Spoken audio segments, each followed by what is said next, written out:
សួស្តីអ្នកនរគ្នាខ្ញុំប៊ុនលៀបនៅក្នុងវីដេអូនេះខ្ញុំមកបង្ហាញពីមុខងារមួយ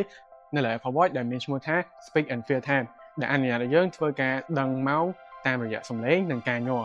តោះកុំឲ្យខាត់ពេលយូរយើងទៅមើលវាប្រាប់ៗគ្នាដើម្បីប្រើមុខងារមួយនេះបានយើងគ្រាន់តែធ្វើការមក Apple Watch មកបន្ទាប់មកចូលទៅ Setting ធ្វើការ scroll ចុះក្រោមចូលទៅ Clock មកយើង scroll ចុះក្រោមទៀតមកមកធ្វើការបើក Speak Time and យើងចរើស Always Speak 5រៀបដៃ2សកត់ទៅលើនាฬิការបស់យើង 3:54 p.m. នោះវានឹងប្រាប់ម៉ោងយើងជាសំឡេងដើម្បីឲ្យវាប្រាប់ម៉ោងយើងជាលក្ខណៈញ័រចូលទៅក្នុង setting នេះគ្នាចូលទៅ clock នេះគ្នាតើមកយើងចែក control with silent mode ហើយយើងអាចចែកការញ័រហ្នឹងជាលក្ខណៈ digit hertz ឬក៏ morse code សម្រាប់ខ្ញុំចែក morse code មុខងារនេះដំណើរការបានតែក្នុង silent mode ប៉ុណ្ណោះ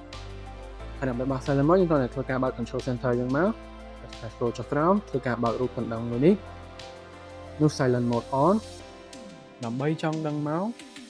ប្រើមេដៃ2គាត់នៅលើ Apple Watch នោះវានឹងប្រាប់ម៉ោងយើងតាមលក្ខណៈញ័រ